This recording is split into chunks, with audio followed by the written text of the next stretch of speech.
Hello दोस्तों, कैसे हो आप।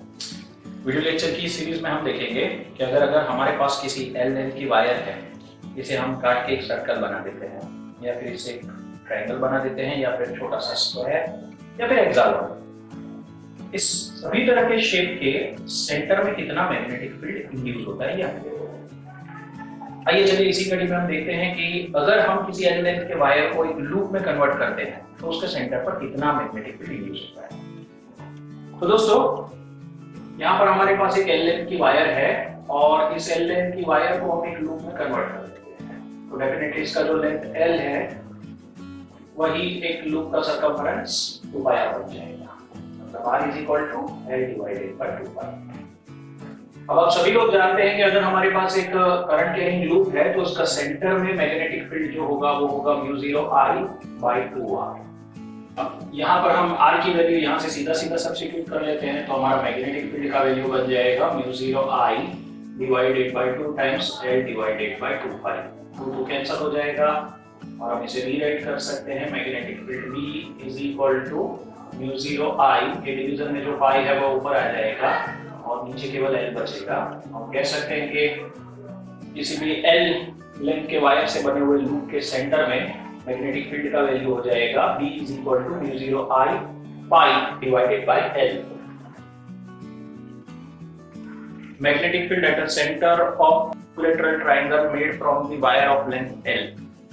तो यहाँ पर हमारे पास एक l लेंथ की वायर है जिससे हम एक इक्विलैटरल ट्रायंगल का निर्माण करते हैं। डेफिनेटली अब हर एक साइड इसका l/3 वैल्यू का हो जाएगा और इस वजह से इसके सेंटर पर कितना मैग्नेटिक फील्ड बनता है ये हमें ढूंढना है। तो पहला काम हम क्या कर सकते हैं, पहले हम एक इक्विलैटरल ट्रायंगल बना लेते हैं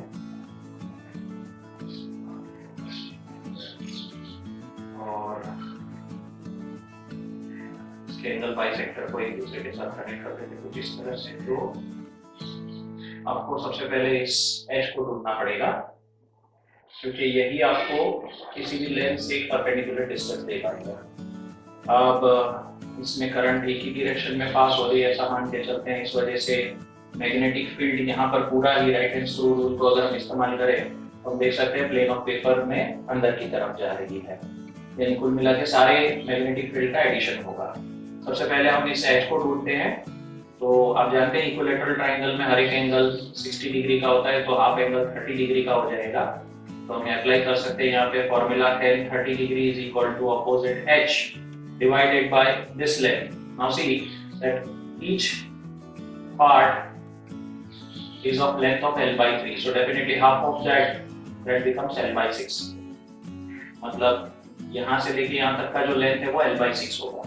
अगर हम h को सब्जेक्ट बना ले तो ये बनेगा l/6 times 10 30 degree. 10 30 degree is 1/√3। सो ये आपके h का वैल्यू बना। अब ओवरऑल मैग्नेटिक फील्ड तीनों वायर की वजह से ऐड हो रही है, इसलिए हम लोग लिखेंगे magnetic field B is equal to 3 times μ0I divided by 4πh, where h is a distance from this l/3 length wire, times sine of this angle. So you know this is 30 degree, this is 90 degree, then definitely this is going to be 60 degree. So this is sine of 60 degree. This is also sine of 60 degree. That's second one. So this magnetic field B becomes 3 times μ0I divided by 4π. Instead of h, I can write it as L divided by 6√3. And this is sine 60 degree, which is √3/2 plus √3/2. So which is repeated twice. So here I can take this two number like this. 3 3s are 9 times √3 μ0I divided by 2πl into 2 times √3/2. This and this you cancel out. √3 times √3 is 3. 3 times 9, that is 27 μ0I divided by 2πl.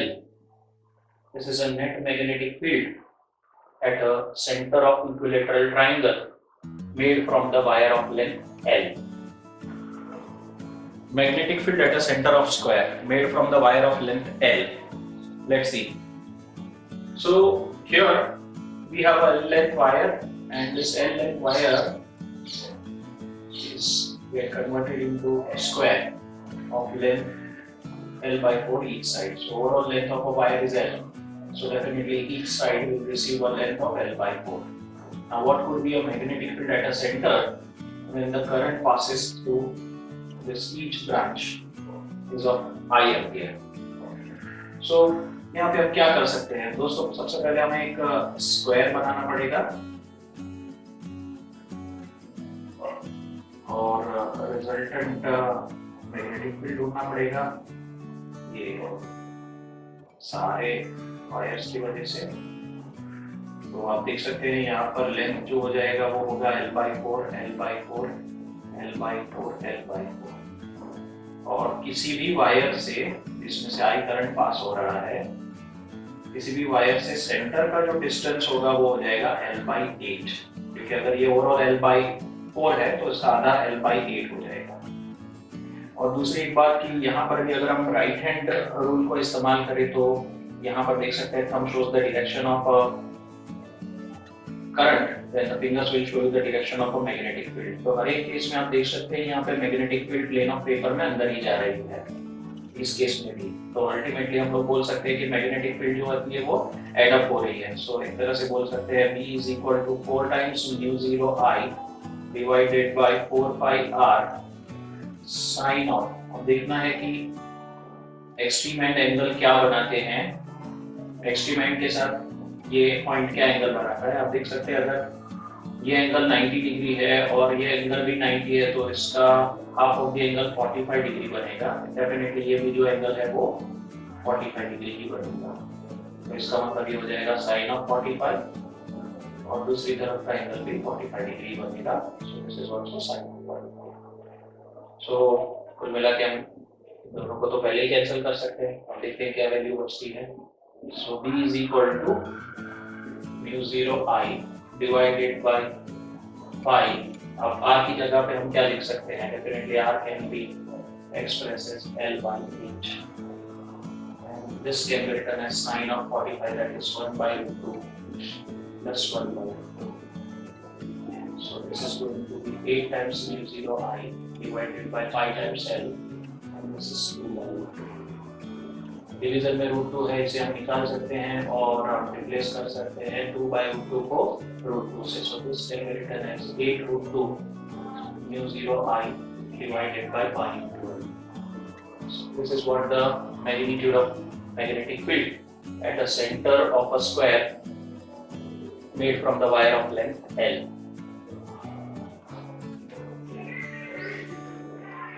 Magnetic field at the center of a hexagon made from the wire of length L। दोस्तों यहाँ पर हमारे पास जो L length की wire है इसी से हमने एक हेक्सागोन बना दिया और इस हेक्सागोन के सेंटर पर कितना मैग्नेटिक फील्ड है ये हमें ढूंढना है। इसकी लेंथ अगर L है तो इसके हर एक साइड की लेंथ L by 6 हो जाएगी और ऐसी परिस्थिति में इसके सेंटर पर कितना मैग्नेटिक फील्ड बनेगा ये हमें ढूंढना है। तो चलिए हम एक हेक्सागोन बना लेते हैं और इसके सेंटर पे कितना मैग्नेटिक फील्ड बनता है ये हमें ढूंढना है। ये देखिए करंट की डायरेक्शन में फ्लो हो रही है और हम राइट हैंड स्क्रू रूल को इस्तेमाल करेंगे तो पता लगेगा कि सारे मैग्नेटिक फील्ड ऐड हो रहे हैं और सेंटर पे मैग्नेटिक फील्ड सबका एडिशन बन के आता है। अब सवाल ये उठता है कि सेंटर कितनी दूरी पर है।